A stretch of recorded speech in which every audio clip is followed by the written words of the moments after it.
Live आने का उद्देश्य और रीज़न ये है कि जो अभी वर्तमान में चल रहा है और वर्तमान परिवेश में जो स्थितियां हैं, उस स्थितियों में हम ये कहना चाह रहे हैं कि आज के दौर में जो परिस्थिति बन गई है, खास करके बीपीएससी ट्राई, आप देखे होंगे कि बीपीएससी ट्राई के रिगार्डिंग अभी जो चीज़ चल रही है उसी के रिगार्डिंग मैं आया हूँ लाइव, और उसी के कुछ बातों को रखने के लिए आया हूँ। जिसमें से एक बात ये आ रहा है कि बीपीएससी ट्राई को लेके प्राथमिक का जो मैटर है, सीटेट का मैटर, जो विशेष करके बीएड वाले का है, उसको लेके बिहार सरकार एसएलपी दायर करने के लिए गई है सुप्रीम कोर्ट, और वो दायर भी हो गया है, और हमको लगता है कि हो सकता है कि अगले महीने उसकी सुनवाई भी हो जाए। अब उसमें केस में क्या है नहीं है, क्योंकि एसएलपी स्पेशल लीव पिटिशन वो होता है जो आप का जो ऑर्डर होता है उसी ऑर्डर को उसमें रखा जाता है, और उसके बारे में मर्सी मांगा जाता है एक तरह से सुप्रीम कोर्ट में कि हमने जो बीएड वाले जो भी अभ्यर्थी को हमने 7वां चरण में लिया है, उन सारे लोगों को हम किसी भी तरह से उसमें समायोजित कर सकें, किसी तरह उसकी नौकरी हम सुनिश्चित कर सकें। एसएलपी उसी के लेके दिया गया। और आपको पता है कि ये जो ऑर्डर है वो डबल बेंच नहीं, डबल बेंच और ट्रिपल बेंच, जो खास करके डबल बेंच सुप्रीम कोर्ट का, उसका ये ऑर्डर है। तो उसी के रिगार्डिंग हाई कोर्ट में जब इनको यहाँ से नहीं मिला, तो यहाँ से जब वो आदेश एक तरह से डिस्पोज हुआ, उसी को आधार बना के बिहार सरकार वो उसको सुप्रीम कोर्ट में चैलेंज करने के लिए गई है। इस बात को समझिए। और सेकंड बात, अभी देख रहे थे कि अतुल प्रसाद सर का एक ट्वीट वायरल हो रहा है, और एक्चुअली एक ट्वीट भी आया हुआ है, और एक उसके साथ साथ में एक बीपीएससी के तरफ से एक नोटिस भी दिया गया है, जिसमें ये बात कहा गया है कि कल से ओएमआर शीट अपलोड कर दिया जाएगा, जो आपको एक तारीख से 10 तारीख के बीच में आपको देखने के लिए मिलेगा। तो जो भी लोग बीपीएससी ट्राई दिए हुए हैं वो लोग ओएमआर शीट को डाउनलोड कर सकते हैं अपना यूज़र और पासवर्ड से लॉगिन करके डैशबोर्ड पे। इस बात को समझिए साथियों। और मेरा ये कहने का मेरा मानना है, अभी देख रहे हैं कि बहुत सारे ग्रुप में, खास करके मैं बहुत सारे सोशल साइंस के वाले ग्रुप में जुड़ा हुआ हूँ, डेली वहाँ पे देखता हूँ कि कट ऑफ उसमें बताया जाता है, कट ऑफ के बारे में कहा जाता है। तो मैं आपको बता दूँ, कट ऑफ का जहाँ तक बात है, कट ऑफ के चक्कर में नहीं पड़ना है साथियों। कट ऑफ क्या रहेगा नहीं रहेगा, कोई भी अभ्यर्थी इस बात को लेकर अगर बोल भी रहा है तो उस पर आप ऑथेंटिक उसको ना माने, क्योंकि हमारे बहुत सारे साथी, खास करके एस्टेट के साथी, जो बीपीएससी ट्राई में 23 में इस बार दिए हैं, चाहे वो 10th हो या +2 में, वो लोग अपना कट ऑफ एक मापदंड बनाए हुए आए दिन यूट्यूब पे चैनलों पे वो अपलोड करते रहते हैं, और व्हाट्सअप ग्रुप में और सारे सोशल ग्रुप में वो देखता हूँ कि वो उसके रिगार्डिंग वो बताते रहते हैं। तो मैं आपको बता दूँ, वो कोई भी ऑथेंटिक नहीं है। इसके बारे में अगर कोई लोग कह भी रहे हैं कि ये कट ऑफ रहेगा, वो कट ऑफ रहेगा, तो सिर्फ और सिर्फ एक तरह से मिसभ्रमित ही कर रहे हैं। और कुछ साथी के बारे में इसलिए के भी मैं आज आया हूँ कहने के लिए, कुछ साथी अनावश्यक अभिविवाद को भी जन्म दे रहे हैं। जो नियोजित शिक्षकों का मामला है, उनका मामला एकदम अलग है, उनका उलट है, वो राज्यकर्मी मांग रहे हैं, तो उसके विवाद में नहीं पड़ना। हमको बहाली किसी भी तरह से बिहार सरकार से ले लेना है 7वां चरण में। लेकिन अभी कुछ साथी हैं, देखते हैं कि वो लगातार नियोजित जो टीचर हैं, जो रनिंग टीचर हैं, जो लोग ऑलरेडी जॉब में हैं, अब वो उनको वो राजकर्मी देंगे या नहीं देंगे तो वो बिहार सरकार का मामला है। उस पचड़े में नहीं, मेरा मानना है कि उस पचड़े में नहीं पड़ना है, विवाद को रिक्रिएट नहीं करना। लेकिन आजकल देखता हूँ कि कुछ साथी उसको एक तरह से मुद्दा बना दिए हैं, जबकि मुद्दा अमूमन वो चीज़ नहीं होना चाहिए। अब कोई भी साथी, इसके पहले जो प्रक्रिया थी उसी प्रक्रिया के तहत में बिहार सरकार उनको नौकरी दी है, तो वो नौकरी दी है तो उनका वो अधिकार क्षेत्र है, तो वो अधिकार क्षेत्र है, तो वो अपना अधिकार और हक मांग रहे हैं। उसके बारे में बार बार जाके उस पर वीडियो बना के, और आए दिन देखता हूँ कि उनके साथ अभद्रतापूर्ण एक तरह से व्यवहार वो करते रहते हैं, और आए दिन वो मतलब उन भाषा की मर्यादा को तोड़ते हुए बियॉन्ड बहुत ही उल्टा पुल्टा बयानबाजी करते हैं, जबकि इन सब सारी चीज़ों से बचना चाहिए। और वो अपने आप को लगता है कि एक जननायक के रूप में बताना चाहते हैं। पर मेरा कहना है कि साथियों से कि भाई, सबसे पहले तो अपना नौकरी को सुनिश्चित कर लीजिए, चाहे वो बीपीएससी के माध्यम से हो, क्योंकि आप भी स्टेट 19 में जब आप आए हुए थे तो वो वहाँ पे भी आप लोग लगातार इस बात को मांग कर रहे थे कि हमको नियोजन करवाइए। लेकिन दुर्भाग्य कह लीजिए कि आज हम लोग आपस में स्टेट 19 वाले दो खेमे में लड़े, जिसका परिणाम हुआ कि आज हम लोग दो राह में बटे हुए, और जिसका परिणाम हुआ कि बीपीएससी ट्राई हम लोग को बिहार सरकार ने दिया। तो मेरा ये मानना है कि अपनी नौकरी सुनिश्चित होकर सेंट्रलाइज तरीके से अपने पे फोकस होना चाहिए। इधर उधर की विवाद करने से कोई मतलब नहीं बनता है, और मेरा मानना है कि स्पष्ट आपका एक डेडलाइन होना चाहिए और उस डेडलाइन के अनुकूल आपको आगे बढ़ना चाहिए। और एक बात मेरा ये मानना है कि 75% सीट की बात अतुल प्रसाद सर से इधर भी सुनने को मिला, और मेरे कुछ साथी गए हुए थे वहाँ पे इस बात को चर्चा में लाया गया है कि 75% सीट हर हालत में बिहार सरकार भरेगी बीपीएससी के माध्यम से। तो मेरा ये कहना है कि बीपीएससी के माध्यम से 75% सीट पे बहाल ना करके 100% सीट, अगर 100% सीट में जो आपका जो भी कट ऑफ आ रहा है उस कट ऑफ में अगर जो 4 नंबर 5 नंबर 10 नंबर तक रिलैक्सेशन देने की बात हो तो आप 100% उन सारे सीटों को फुलफिल कीजिए, क्योंकि वो ज़रूरी है। क्योंकि स्टेट 19 हो, चाहे वो डीएलएड हो, चाहे वो बीएड हो, वो लोग लगातार 4 साल से इंतज़ार कर रहे थे। आप लगातार इस बात को समझ लिए, आपकी जो प्रक्रिया थी चाहे जिस तरीके से भी थी, खास करके स्टेट के साथ आप लोगों ने लगातार ये बोला था कि हम नियोजन करवाएंगे, और जिस तरह का पैटर्न और जिस तरह का क्वेश्चन का लेवल था खास करके स्टेट 19 का, वो लेवल बहुत ही हाई लेवल का था। तो एक तरह से वो भी कम्पिटिटिव बेस्ड को एग्ज़ाम को पास करके आज हम लोग आए हुए थे। दुर्भाग्य की अलग बात है कि जब हम लोगों में विवाद हुआ तो सरकार ने एक नया रास्ता और नया तरीका लाया बीपीएससी ट्राई। तो मेरा मानना है, और ख़ास करके नीतीश कुमार जी से, और चाहे वो शिक्षा मंत्री हो, चाहे वो बीपीएससी के चेयरमैन हो या अपर मुख्य सचिव हो, चाहे माध्यमिक शिक्षक निदेशक हो, उन सारे लोगों से मेरा कहना है कि आप 100% सीट को फुलफ़िल करने का प्रावधान कीजिए। खास करके लैंग्वेज विषय में, चाहे वो हिंदी हो, संस्कृत हो, इंग्लिश हो, इन सारे विषयों में तो आप 100% सीट को फुलफ़िल कीजिए। और ऐसे भी कैंडिडेट बहुत कम है।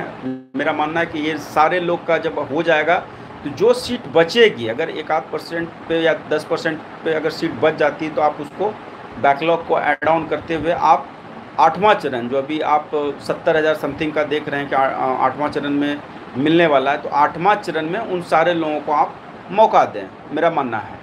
इसलिए कि आज मेरा कहना है कि अभी तक जो मुद्दा हम लोगों का मांग था, और अभी भी मैं इस बात को लगातार मीडिया में भी 1-2 बार रखा हूं और अभी भी रख रहा हूं कि आप 100% सीट फुलफ़िल करने का प्रावधान रखें। और क्योंकि ये चीज़ बहुत ही ज़रूरी है, क्योंकि ज़्यादा से ज़्यादा अभ्यर्थी इस चीज़ को अपने आप को समाहित कर सकेंगे और नौकरी की प्रक्रिया को सुनिश्चित कर सकेंगे।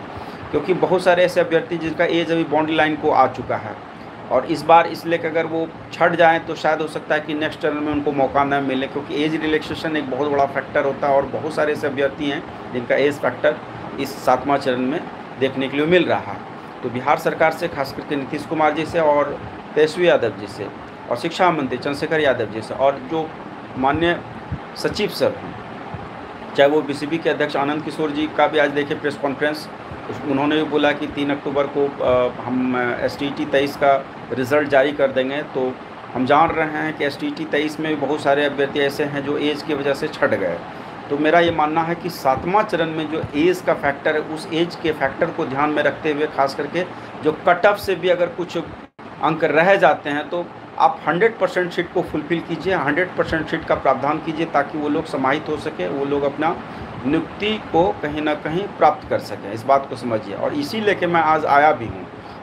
और जो इसके चेयरमैन हैं, खास करके बीपीएससी के चेयरमैन, उनसे भी मेरा कहना है कि इस क्राइटेरिया को और इस मापदंड को कहीं ना कहीं बीपीएससी के चेयरमैन इस पर संज्ञान लें और इस पर कहीं ना कहीं बहाली की प्रक्रिया को 100% समाहित करें। जी, अब हम यहाँ पे कुछ कमेंट लेंगे कि मुन्ना जी लिख रहे हैं सर सोशल साइंस सीट नहीं बढ़ाए। देखिए, एक बात तो है ही कि सोशल साइंस का एक सबसे बड़ा इशू है जिसमें बहुत सारे ज़्यादा कैंडिडेट हैं, और उसी का कट ऑफ को लेकर आए दिन देखता हूँ कि ये जो घमासान चलता रहता है ग्रुप में भी, खास करके बहुत सारे व्हाट्सएप ग्रुप में मैं जुड़ा हुआ, वहाँ पे सोशल साइंस के ही लेके रिगार्डिंग, और सोशल साइंस के ही ज़्यादातर अभ्यर्थियों हमेशा कट ऑफ के रिगार्डिंग वीडियो बनाते रहते हैं, जबकि कट ऑफ क्या होगा नहीं होगा, कट ऑफ कितने नंबर तक जाएगा, ये अभी कहना मुश्किल है।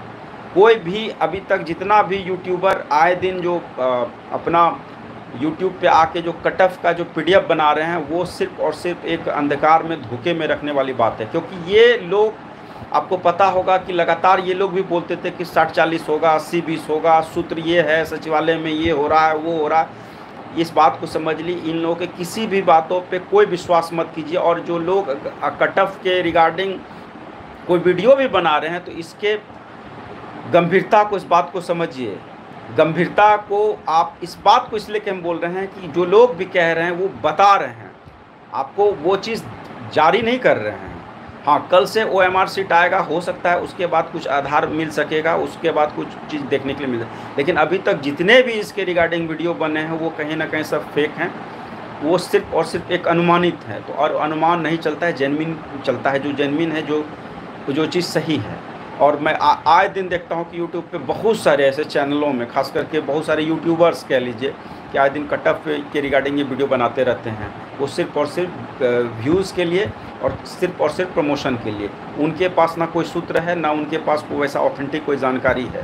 तो उनके बातों में ना रहें जब तक कि बिहार सरकार और ख़ास करके शिक्षा विभाग और ख़ास करके BPSC जारी ना कर दे। इसलिए क्या बात मैं बता दूं साथियों, शरीफ सलीम सर पूछ रहे हैं कि सर फाइनल आंसर की कब आएगा सर। देखिए, ये बात भी अभी मैं कहना मुश्किल है कि 10 तारीख के बाद हो सकता है, कि 10 अक्टूबर के बाद हो सकता है कि फाइनल आपको आंसर की के साथ साथ आपको कहीं ना कहीं रिज़ल्ट आपको शो करने के लिए मौका मिल जाएगा। जी प्रीति कुमारी जी सर बिल्कुल। और एक बात आपको बता दूं कि जितने भी यूट्यूब पे आजकल देखता हूँ चैनलों की अंबार सी लग गई है। बहुत सारे चैनल वाले दिन रात लगे रहते हैं और दिन रात इस बात को लेकर चर्चा परिचर्चा करते रहते हैं कि कट ऑफ ये होगा, कट ऑफ वो होगा।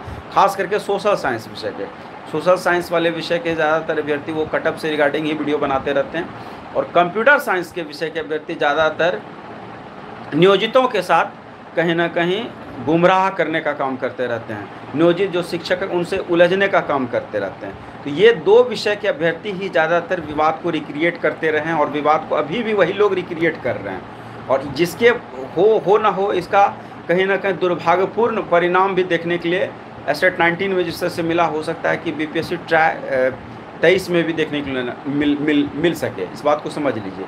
तो मेरा मानना है कि हम लोग को कोई विवाद को रिक्रिएट नहीं करना है, ना किसी नियोजित शिक्षकों के साथ हमको उलझना है, ना हमको DLED और BEd के जो अभ्यर्थी उनके साथ उलझना है। इस बात को समझ लीजिए। जो होगा ऑर्डर, जो डिसीजन आएगा उसको स्वीकार करेंगे। इसमें विवाद को रिक्रिएट करने के लिए कोई मतलब ही नहीं बनता है। लेकिन आजकल देखता हूँ एक ट्रेंड सा बन गया है, और वो ट्रेंड कहीं ना कहीं, जो ट्रेंड आज से कुछ साल पहले तक जो एस्टेट 19 में वो विवाद का ट्रेंड था, वही ट्रेंड अब ये लोग बनाए हुए हैं और उसी ट्रेंड पे वो लोग काम कर रहे हैं। और मुझे भी इस बात का बहुत तकलीफ़ होता है कि कंप्यूटर साइंस वाले जो अभ्यर्थी हैं, सो कॉल्ड एक दो हैं ऐसे चेहरे, जो आए दिन देखता हूँ कि नियोजित शिक्षकों के साथ उलझते रहते हैं, वो विवाद को रिक्रिएट करते रहते हैं। पहले मेरा ये मानना है कि अपने आप को रिजर्व करो, अपने आप को सुरक्षित करो और अपनी नौकरी को सुनिश्चित करो। वो लोग तो ऑलरेडी नौकरी में हैं, उनको क्या दिक्कत है? उनको कोई दिक्कत नहीं है। और बिहार सरकार उसको कभी इस बात को समझ लीजिए बाहर नहीं करेगी। और उस समय का जो प्रक्रिया था, उस प्रक्रिया के तहत वो लोग आए हुए थे, नौकरी को सुनिश्चित किए थे। और अभी तक तो हम लोग भी नियोजन करने की मांग कर रहे थे, लेकिन दुर्भाग्य के अप्रैल में नया नोटिफिकेशन आया, जिस नोटिफिकेशन को आधार बना के हम लोग कोर्ट केस भी किए थे वैलिडिटी ऑफ एक्ट पे। लेकिन उसके बाद देखिए कि डिसीजन आया कि गवर्नमेंट ने माना कि 1,70,461 पे हम बहाली करेंगे। और उसी बहाली के दिशा में आज ये देखने के लिए मिल रहा है कि SLP जो बिहार सरकार कहीं ना कहीं गई है सुप्रीम कोर्ट। इस बात को समझिए। तो ये आधार पे हम लोग तो इस बात को लेकर चल ही रहे थे, और इस बात को स्वीकार भी बाद में हम लोगों ने किया जब हम लोग के पास ऑप्शन नहीं रहा। और इस बात को समझ लिए कि हाई कोर्ट का जो डिसीजन होगा वो कहीं ना कहीं सुप्रीम कोर्ट का डिसीजन जो होगा वही हाई कोर्ट भी स्वीकार करेगी। अब ये देखते हैं कि सुप्रीम कोर्ट इसके ऊपर में कुछ संज्ञान लेती है या नहीं लेती है, वो देखने वाली विषय वस्तु है। लेकिन मुझे नहीं लगता, क्योंकि DLED के हक और हिस्से में जो फैसला आ गया वो सुरक्षित है, उसके हक और हिस्से में ही फैसला जाएगा, ज़्यादातर चांसेस है। लेकिन हो सकता है कि बिहार सरकार गई है तो कुछ अपना ऑथोरिटी अधिकार बना के, हो सकता है कि कपिल सिब्बल को वो हायर कर लें, जैसा सुनने में भी आ रहा है कपिल सिब्बल को रखने वाली है। तो हो सकता है कपिल सिब्बल नहीं, क्योंकि डिसीजन दिलवाया था, हो सकता है कहीं ना कहीं ये चीज़ चांसेस बन जाए और BEd वाले को ये मौका मिल जाए। इस खास करके एस्टेट 23 में ये एस्टेट 23 के जो पहले जो एस्टेट 19 में BPSC में जो हुआ, चाहे वो सीटेट हो बीटेट हो, एस्टेट 23 तो का रिजल्ट अभी 3 तारीख को आएगा। इस बात को समझ लिए साथी। हो सकता है उसके बाद 8वां चरण में आपको देखने के लिए, 8वां चरण में, लेकिन ऐसा होगा नहीं। 8वां चरण का एक अलग मुद्दा और मांग है। लेकिन सातवां चरण में इस बात को समझिए साथियों, सातवां चरण का जो मुद्दा और मांग है, हो सकता है कि बिहार सरकार गई है तो हो सकता है कहीं ना कहीं कुछ आधार और कुछ उसके रिगार्डिंग वो बना ले, इस बात को समझिए साथियों। इसी के रिगार्डिंग और यही सब बात को लेके मैं आया हुआ था। और कल देखिए, कल का दिन बहुत बड़ा दिन है। हम लोग सारे उम्मीद करेंगे जितने ज़्यादा से ज़्यादा साथियों का OMR जो अपलोड करेंगे उसमें ज़्यादातर साथी का रिज़ल्ट का जो OMR है उसमें वो सही तरीके से अपने आप को सही ढंग से सही नंबर उसका आ सके। इसी उम्मीद के साथ, इसी विचारधारा के साथ मैं अपनी बात को अब यहीं पे छोड़े जा रहा हूँ। विशेष होगा तो फिर मैं लाइव आऊँगा और फिर अपडेट करूँगा। जी बहुत बहुत धन्यवाद साथियों।